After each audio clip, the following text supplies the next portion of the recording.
What's up, guys? Good morning, sunshines. Good morning, direwolves, dragons, stags, lions, and everyone else. This is Season 7, Episode 7, Season Finale Recap and Review. Very sad it's the last episode, but just so you know, there will be spoilers in this, so if you haven't seen everything up to this point, I suggest you exit out of the video and go watch everything and then come back. That'd be great. Our episode opens up and we have Grey Worm outside of King's Landing, surrounded by the Unsullied, obviously. Jaime and Bronn are kind of overlooking what's going on. Then the Dothraki come, they kind of fill in the blanks of the Unsullied army, and we have Daenerys' forces just chilling there, ready to go, in case Cersei tries to pull anything on this big meeting they've all planned. The ship comes up, Jon and Tyrion are talking. Jon's like, oh, how many people live in King's Landing? Because Jon's never even been there before. 7 seasons later. Tyrion says there's 1 million, and then you're imagining 1 million zombies just running around. Before the meeting, we have a couple of different interactions. I think the last few episodes, including this one, we get a lot of the directors are rewarding us with all these character interactions that you kind of always wanted to happen, but never really expected to. We have Brienne and the Hound reminiscing over Arya. Oh, Arya's fine, wouldn't want to get in her way. Proud parents of Arya being the assassin that she is. Podrick and Tyrion are also reunited. Bronn and Tyrion get to interact again. Another nice duo that we liked over the course of the seasons. And then we all arrive to the meeting point, the Dragon Pit. Everyone looks fresh, everyone looks clean. Jorah's got a new fresh outfit on. Everyone's, you know, dressed to a T. Jon is still there wearing all of his furs from the north. I'm like, what, is that necessary? Are you hot, bro? Like, what?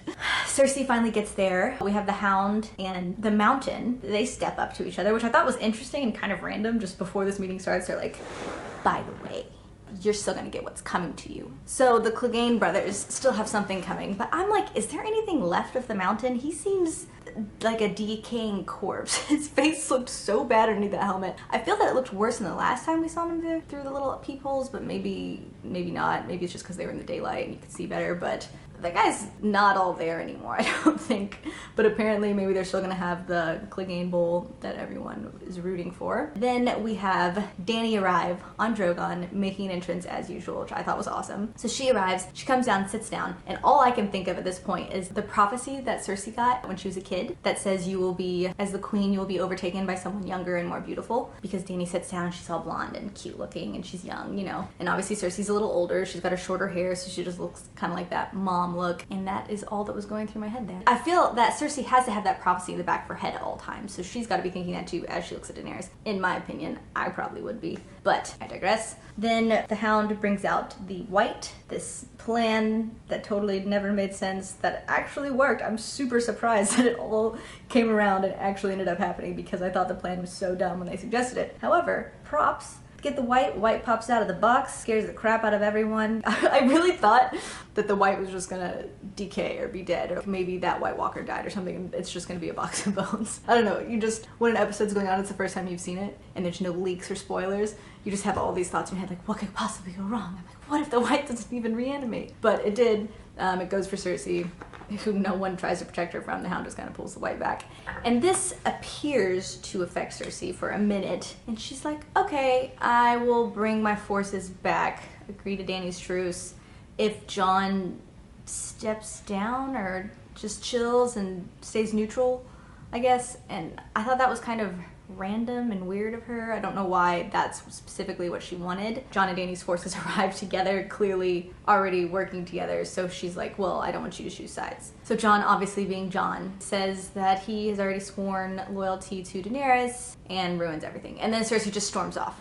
In my head, I'm like, was this her plan all along? Did she expect there to be an actual undead creature, or was she actually even perturbed by it? I don't know, I just feel that just because Jon swears loyalty or doesn't change the fact that she just got attacked by a zombie, you know? One that's not like her Mountain and very obedient, but one that is just out to kill.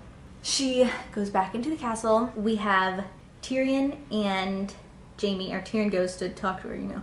So Tyrion and Jaime interact, and they totally make it seem like this could be the last time we ever talk ever.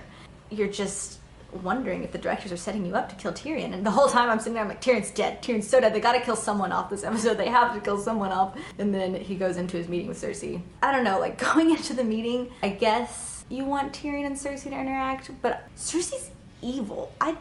I was not rooting for this meeting. And then they're just kind of bickering over all this stuff that's already happened, obviously, and just things that they both already know, like, yeah, you killed my dad, yeah, you sort of were the reason my kids are dead, etc. And I'm just like, okay, I guess they're gonna hash it out, cool. But it doesn't seem, I don't know, it wasn't that rewarding of a scene to me. And I just, the whole time I'm like, okay, she's gonna kill Tyrion, she's gonna kill Tyrion. And then she doesn't. But I guess this was just her plot all along, because she does end up manipulating the situation later. So it appears that because Tyrion realizes she's pregnant, which I think because he poured her wine and then she didn't drink it, and she's a wino too like him, and then she's clutching her baby, her belly, and kept talking about family. The only thing that matters is family. And I'm like, you've got a brother, that's it.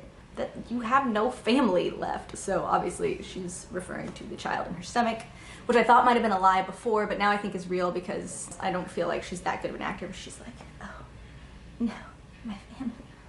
You know, well, Cersei, not obviously the actress that plays Cersei is a good actor, but they come to an agreement, and Cersei's gonna go help, send all the forces to go help them in the north to fight the Battle of the Dead, or the Great War, whatever Jon calls it. Oh, but while that meeting's happening, Jon and Daenerys also have a little conversation about how Daenerys says, she again reiterates that she can't have kids, and Jon's like, who told you that? Are they a trustworthy source? Etc. I'm like, okay, we get it, guys. You're hinting towards the Jon and Daenerys, baby. Got it. And then that all ends, and it's over. Cersei's gonna help. So later, also in King's Landing, Jaime's getting on the map, on Cersei's map on the floor, and he's getting all the troops together. He's like, okay, we're gonna go here, we'll send these forces here, we'll gather at Winterfell, etc. And Cersei comes in like, what are you doing? And Jaime just can't believe her just utter lack of empathy or sympathy for the rest of humanity, and leaves her finally. Jaime finally leaves her. That was one of the most rewarding points of the show to me. It was like, Jaime finally leaves her. I was a bit confused because when he leaves, I don't know if he didn't look like he was bringing an army with him. It looked like he was running off solo. I'm surprised that Cersei didn't kill him out of anger or something. It seemed a little too good to be true that he was allowed to leave and wasn't captured or anything, you know, like she just let him go, the father of her child. I'm not even sure where he's going to go at this point. I don't know if he's just gonna go by himself to Winterfell and swear allegiance to Jon. Like, what's gonna happen at this point? It just seems a little not characteristic of Jaime, but I'm happy that he finally left Cersei's clutches, because I just hate her. That was probably the second most rewarding thing that happened in this episode. Another little storyline that I'll just go over because I don't really care that much about it. And I hate that I don't care but I just don't. I don't care about Theon. Like, I don't like him. I don't think he's a very good person. And okay, he's battling himself, whatever. But he and Jon have this conversation, and the whole time in my head, I'm so just scarred by Game of Thrones that when Jon and Theon were in that throne room together, I really thought that Theon was gonna kill Jon for some reason. I don't know why, but Theon might be a little crazy now, because obviously he was tortured for years and years. He should be a little crazy, and I just thought he was gonna kill Jon for some reason. So, and I kept thinking, this is the last episode, they have to do something dramatic, they have to kill someone, and they don't. They have a conversation, and I really liked the moment when Jon said, you don't have to choose, you are a Greyjoy, you are Stark, or something like that. I thought that was very nice. That made me feel good inside, even though I don't love Theon, whatever. And then Theon runs off and gets his ass kicked by his little Ironborn crew, somehow gets kneed in the crotch, and since he doesn't have anything there, he's like, nah, I'm alright, and then he uses that to his advantage and wins, and gets the Ironborn to go save Yara. Cool. And I think that's nice, because hopefully they do save Yara, because I liked that character. I thought she was a very strong female role for the series. We have plenty of those in Game of Thrones. That is that storyline, and honestly, I could live without the Theon scenes. I know, I don't know if anyone else feels that way, but that is just, whatever. Let's get to some goodness of the episode. We get Arya and Sansa, which, oh my gosh, I was so annoyed by their interactions this season. And if you saw my last review, they have to be plotting this together. There's no way that they're this silly and immature kind of towards each other still after all they've been through together. Like, where was their character arc, you know? And so the most gratifying moment of the episode for me was when Arya gets called into the room to be put on trial or whatever they do. She says, oh, you're going to be tried with treason and murder. How do you plead? Lord Baelish. So good, so gratifying, thank you. That was probably my favorite point of the episode, because I really was so annoyed before that because I really thought, if these girls are not plotting against him, I am gonna be so mad that they ruined their characters. It turns out they were. And then Arya gets to be the executioner, Sansa and Arya bond. I love it. That part, 100% perfect, loved it. Probably my favorite part of the episode because I feel like the stuff that happened after that, which we'll get to in a second, was kind of predictable and I kind of expected it to come. But this one I was kind of on the fence. I didn't know. I hoped. I assumed. I hoped. But I didn't know that Arya and Sansa were playing Littlefinger. Or maybe even they weren't and they talked to Bran. And I love that we finally used Bran's abilities for something because obviously it was Bran that said you held a knife to his throat and said, I told you you shouldn't have trusted me. And that was just so gratifying. Thank you. Because this whole time I'm like, you have this all-knowing Google of a brother and you don't use him to find out the truth. Like, is Arya plotting against me? He's like, no, she did not come to Winterfell to be the Lady of Winterfell. Why would Arya want that? Anyway, so I loved that part of the episode. My favorite part. Of course, we have the Bran and Sam, the nerds of the episode, talking it out and revealing that Jon is in fact Daenerys' nephew. This information is given as we go to a scene where they're banging and having boat sex. And it's also interlaced with a scene of Rhaegar and Lyanna's marriage, as well as, you know, her death and Jon's birth and his true name of Aegon Targaryen. Which I think, I guess we'll just touch on each point, but isn't it a little strange that they named him Aegon because Rhaegar already had a son named Aegon with his first wife, Elia? Are they just repeating names at this point? Or I thought that was a little strange that they would name this like the same name again, even though he already had a son named that who was murdered or whatever. That seemed a little strange to me. And in the books, there's a separate character that is supposedly Aegon Targaryen. So I'm wondering if that kind of means that in the books that guy's just an imposter anyway, but who knows. Hopefully book 6 comes out next year so we have something to do while we're waiting for the last season. I thought the Sam and Bran interaction was interesting because Bran tells Sam that he's the three-eyed raven and Sam is like, I don't know what that means. And then Bran says, I know all things, or I know everything. And then he immediately is like, so why are you here? Which to me completely contradicts what he just said and that he knows everything. And then he says that Jon is in fact the son of Rhaegar and Lyanna, and then says that Jon's a bastard. But I'm like, if you know everything, then why do you not know that he's a legitimate heir and that marriage happened in annulment and whatever? But again, I know people say that Bran's knowledge is more like Google. You have to actually put it in and look for something kind of specific and then it can come to you. You don't necessarily know everything all at once.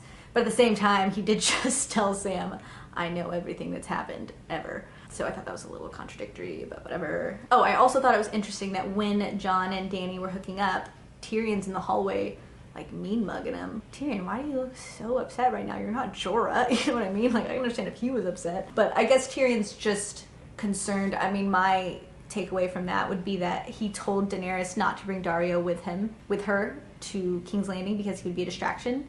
So I'm assuming maybe he thinks their love would be a distraction against everything else. I'm assuming he doesn't know of Jon's lineage or anything, obviously, since no one knows but Bran and Sam at the moment, I suppose. So we'll see how that comes about.